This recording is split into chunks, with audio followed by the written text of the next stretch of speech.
From 2008 to 2012, Twilight released 5 films, each one building on the success of the last, and everyone from me at 13 to Donald Trump at 66 was invested in this series. It dominated pop culture, jump-started careers, and made it very clear what audiences did and didn't want. Girls want Twilight, contrarians want not Twilight.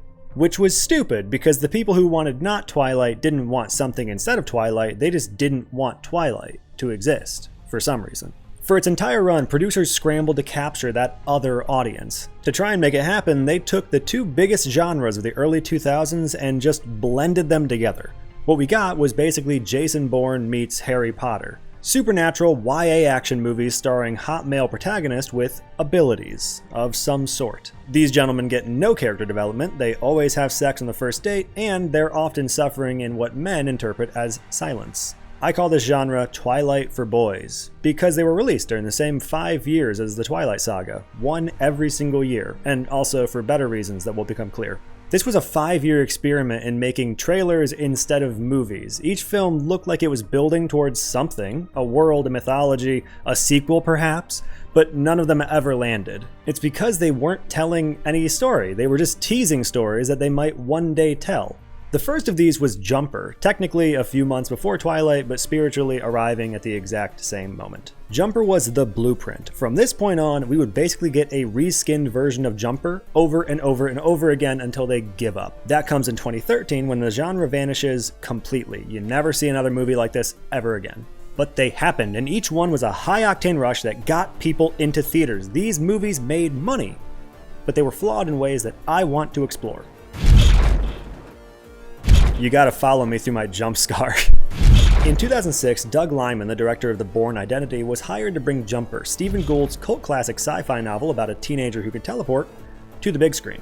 They shot this thing in 20 cities across 14 countries, filmed in the actual Roman Colosseum, and they had Anakin Skywalker fighting Mace Windu, which was great sci-fi appeal at the time. It had everything going for it except for an interesting story. Jumper, the novel, was good, and it had good things going for it, but the studio scrapped like all of it, keeping only the main character and his ability to teleport. Because of this, the movie opens with a long monologue exposition from, not trying to be a hater here, but the second worst deliverer of dialogue after Keanu Reeves, Hayden Christensen. And then I jumped back for the final quarter of the NBA Finals. Courtside, of course. And all that was before lunch. He plays David Rice, a kid whose mom bailed on him when he was 5 and whose dad took that as a green light to start dabbling in child abuse. When he falls into a frozen river and gets trapped under the ice, something happens, and he suddenly finds himself in the wet part of this library. Everyone at school thinks they just watched the weird kid die, but he's fine and just walks home to have a fight with his dad. Home sweet home. Who I thought was Woody Harrelson until my wife said it wasn't. I googled it, and she was right, but I also learned that Woody Harrelson was not in Guardians of the Galaxy. Tough day for me. During this altercation, David stress teleports back to the library where he becomes suspicious that something strange is going on. He realizes that if he can see a place and then visualize it later, he can teleport or jump there. So he runs away from home and catches a bus to New York where he robs a bank by jumping into the vault in the middle of the night. Fast forward or jump a few years and we pretty much just get a trailer for the movie in the movie. He's jumping from Egypt to London to Fiji, stealing cash, surfing, generally doing zero good in the world, living like a rich person. And they point this out. They hint that there's going to be character development at some point, and it never happens. This is like never an issue. But to his benefit, that self-serving apathy has kept him hidden from Roland, played by Samuel L. Jackson with the most fucked up hair ever. Roland is part of a secret religious order called the Paladins, whose mission it is to kill jumpers because only God should have the power to be all places at all times. Which, if we're being technical, jumpers cannot do. Still only one of them. And also, if we're defending God's trademarks, maybe go after David for being uniquely qualified to end suffering and not doing it. Roland has been hunting David since the heist. When they finally meet, David confirms Roland's suspicions by failing to use a door properly, something that is never an issue again. Roland attacks him with his lightning wires, but David escapes by jumping back home to Michigan for the first time in years. But the hunt is on, as Roland now has a list of David's jump sites. All of them. Like, hundreds of them. Way too many to be useful. I could Google places and get the same tactical advantage. Back in Michigan, David runs into Millie, who watched him die in 10th grade and reacts like he just moved away. She spends most of this interaction in disbelief that he's a banker because he was just so bad at algebra, but she gets over it, and after a short conversation, she agrees to hit up Rome with him, and there they have sex pretty much immediately.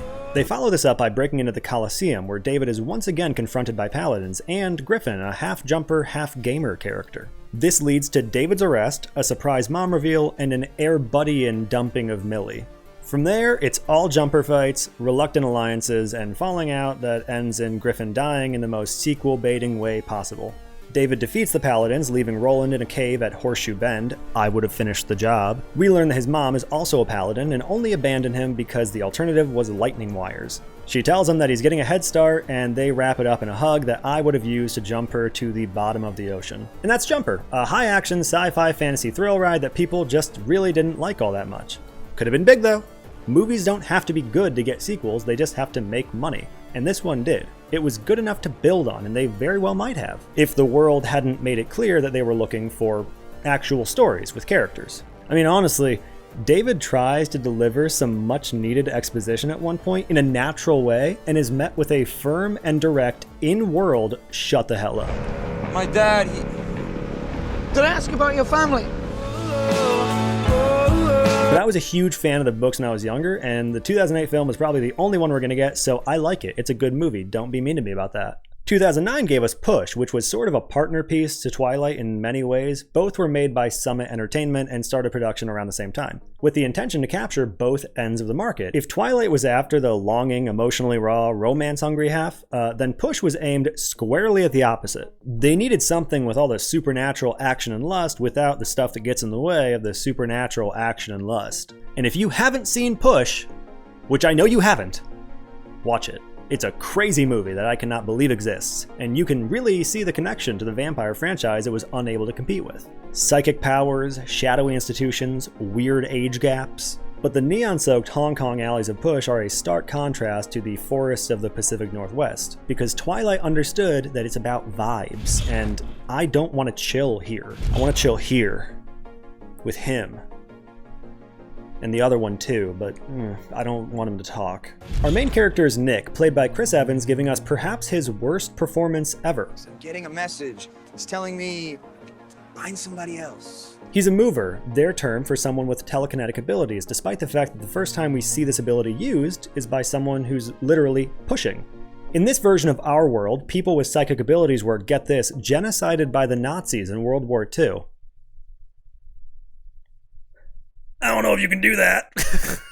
Experiments were run on them to try and enhance their powers and were largely unsuccessful. After the war ended, government organizations called divisions popped up all over the world and continued the process of rounding up these L-men, who come with limited options for abilities. I don't know if L-men is that funny. Movers move things with their minds. Pushers influence people's thoughts and memories. Watchers can see the future, but they have to draw it for some reason. Bleeders scream really loud and it hoits. Sniffers can see memories by sniffing and touching stuff. And there's a couple others, but also not that interesting. Anyway, Nick is a mover who uses his abilities to suck ass at gambling on the streets of Hong Kong. He gets confronted by some division sniffers who let them know that he's on their radar, and they say, don't go anywhere, because now we know where you are. And I don't know why they told him that. Right as he's about to flee, Cassie, a 13-year-old watcher, shows up asking for help. Their goal is to find someone named Kira, a pusher who is the only psychic to have survived the division's drug trials before she escaped their facility. When they find her, it's revealed that she and Nick used to be a thing, but she's mad that he never found her after she was kidnapped, and they have sex in Ryan McPoyle's bathroom pretty much immediately. But Kira isn't doing well as the withdrawals from the division drug are setting in, and soon she'll die without it. Psychic warfare takes place, and it's loud, and it's nonsensical, and convoluted in a way that's simply not even worth trying to explain. I'm so serious. Watch Push. It should be really easy. I don't think I've ever seen a movie with this many watch for free options. Kira turns on them after a pusher convinces her that her and Nick never dated and that nobody has ever been to Coney Island. Nobody's been to Coney Island. Bold claim. A plan comes together with decoy drugs and memory wiping and Dakota Fanning getting drunk for literally no reason. They get the division syringe, Nick injects it into himself, making the agents think that not only is he dead, but the drug is gone, and then they just leave, and it's revealed that the syringe was fake. Nick had survived having injected himself with soy sauce, a substance that probably would have had a higher likelihood of killing him than the actual drug, which we know at least one person has survived taking. Unlike soy sauce. Cassie and Nick, now the owners of the real syringe, walk off triumphantly discussing their plan to trade it for her mother's freedom, which is something I didn't know until the moment they said were the stakes for this movie. It very clearly sets itself up for the sequel that it never got, and I thank God every day that it didn't. Okay, so I know there's nostalgia here, but hear me out. Push was Summit throwing everything at the wall and seeing what would stick, but the film adaptation of Percy Jackson was a direct response to the end of the HP IP in theaters. Chris Columbus, the director of the first 2 Harry Potter films, was brought on to direct the project, and characters were aged up to be a little bit more evergreen. In the lead up to its release, people really thought this was going to be Harry Potter's true successor, but everyone immediately gave up on that idea once they actually saw it. It was the worst movie I watched in preparation for this video, but it did shine in being more Mormon than Twilight, asking the question, what if Greek mythology happened in America? Our main character is Percy, a dyslexic, ADHD-having teen who has no idea that he's a demigod. One of those things changes during a museum field trip when his substitute teacher turns into a winged demon creature and demands that he hand over a lightning bolt. He doesn't know what the hell's happening, but his friend and a Latin teacher who are hiding animal parts under mobility aids scare it off before moving to transport Percy to Camp Half-Blood, a training camp for demigod children. On the way there, Percy learns that Greek gods are real and still fucking humans, and that one of those humans is Percy's mom, who knows all of this but chose to just not tell him. Before they get to the camp, his mom gets her shit rocked by a minotaur. Percy wakes up a few days later where his centaur Latin teacher explains that he's a son of Poseidon, something that's rare and dangerous, as the big 3 typically don't throw it around like that anymore. Zeus declared that unless the lightning bolt is returned by the summer solstice, there will be war. So Percy, Grover, and Annabeth, Athena's daughter, go on a cross-country journey to find the bolt, save Percy's mother, and stop war from breaking out. On their quest, it's revealed that, you know what? I'm sorry. Percy Jackson is so boring. I'm gonna rush this one. They find the bolt, they avoid the war. The general audience consensus was that while it could have been the successor to Harry Potter, it was just too kiddie to appeal to anyone outside of the rather young demographic that enjoyed it. I didn't even remember seeing like fan art from this movie on Tumblr, and I was really on Tumblr. But Percy Jackson is an outlier since they did release a sequel that I was forced to watch on the last day of school or something like 10 years ago, and I'm not going to watch it again. Like the others, there were multiple movies planned, but people just did not want them. I am number 4, 2011. This movie defines the year 2011 in my head. Like it is 2011. By the time studios finally accepted that the Harry Potter throne had been claimed by Twilight and that wasn't changing, the saga was already coming to an end itself, presenting us with our very first Twilight successor hopeful. I Am Number 4 is about a teenage alien on the run from less handsome aliens called Mogadorians, or Mogs, who want to kill him and his superpowered counterparts hiding around the globe. He's a brooding hot boy who does parkour and just wants to be a normal kid. Oh, I hate being powerful and handsome and cool. They love doing this so much. It's like when Edward's flying between trees and generally being badass going, oh, this sucks. This sucks. Doesn't this look like it sucks, Bella? And Bella's standing there like, I want to be a vampire so fucking bad, dude. The only franchise that actually handles this well and is realistic about it is the Teenage Mutant Ninja Turtles. More on that to come.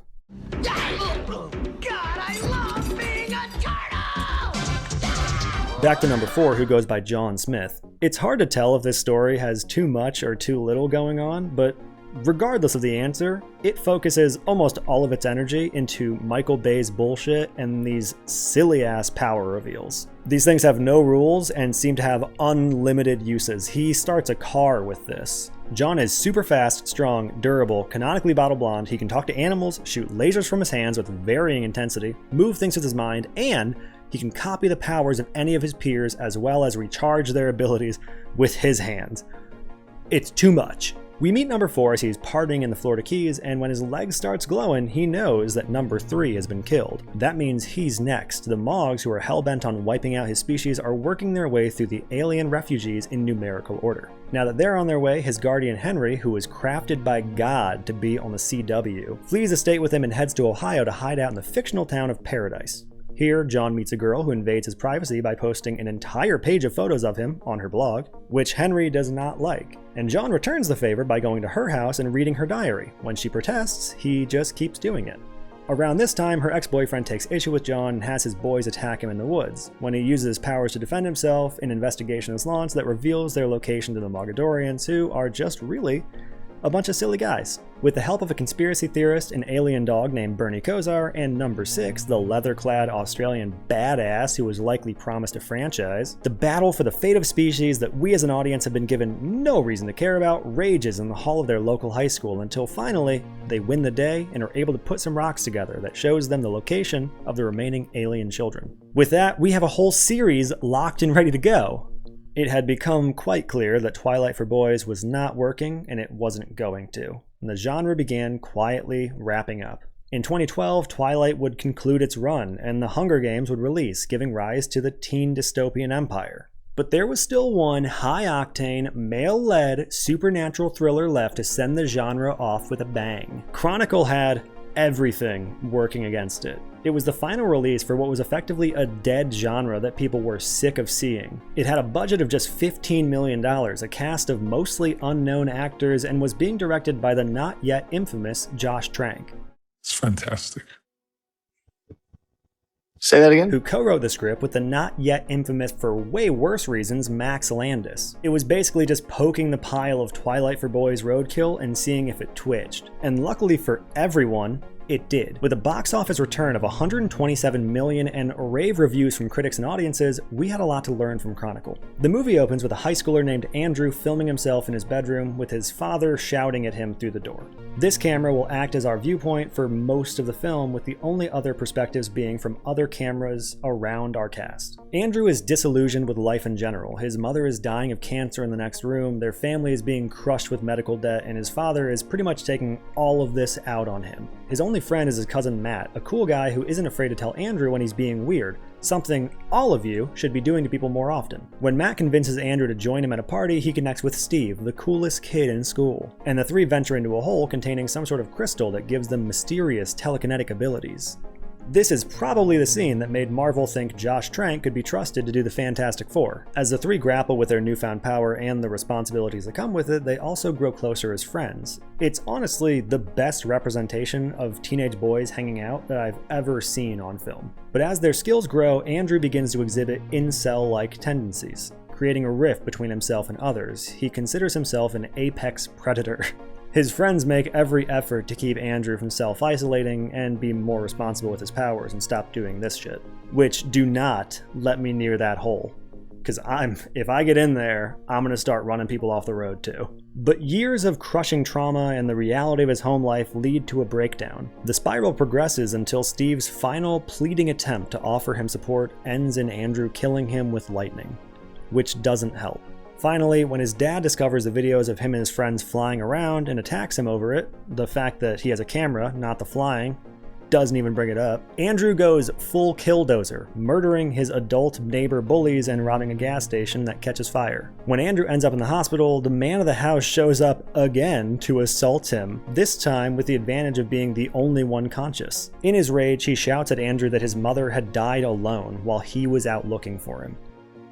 Andrew takes it well. Matt senses that something is going down, and a battle of the two superpowered teens rages in the skies of Seattle, with Matt still, to the very end, trying to help his cousin, eventually killing him to save him from himself. Chronicle is a near-perfect movie. It's ambitious, it's creative, it's cool to look at, and it was everything Twilight for Boys should have been. But it was a one-off, and Trank fought tooth and nail to keep it that way. It could still happen, but it'll probably suck if we're being honest. For now, Chronicle is a perfect ending to a deeply flawed collection of movies that were made explicitly to plant a flag saying, I was here. You can't make a movie about teleporting. We're gonna do something with it. Not this, but something. What I find so interesting is there's only one movie from this era that actually made a lasting impact, and that's because it was the most authentic portrayal of young men. It wasn't glossy, it wasn't trying to sell you a franchise, and it definitely wasn't afraid to make you really uncomfortable. It just told the truth, for better or for worse, and yet nobody learned from it. Andrew is not a good guy. His actions are irredeemable. But what led to his condition is the very isolation and distraction from reality that young men subjugate themselves to every day, and that's only getting worse. I want to clarify, I'm not some men's rights activist freak, but I am a regular dude who grew up when these films were releasing. Twilight For Boys obviously failed because the movies weren't good, but that failure was made worse because of how tone-deaf these studios were. Instead of making stories that young men could relate to, like Chronicle, unfortunately, they made movies that they thought men would be distracted by. The result was a bunch of flashy, half-finished movies that looked interesting but didn't say anything, and they just kind of fell apart under their own weight. We only got a small sample of these terrible movies, and that's alright with me. They're like mozzarella sticks. Delicious, absolutely. But the body can only take so much, and they're not very good for you. I do hope Jumper gets another chance, though, because it was the only one that had any potential, if we're being honest with ourselves. Oh shit, there's a bird in here. Oh shit, I left my jump scar open. Oh, I better go check on that. No, Percy Jackson 2 got in here. I'm not watching this shit.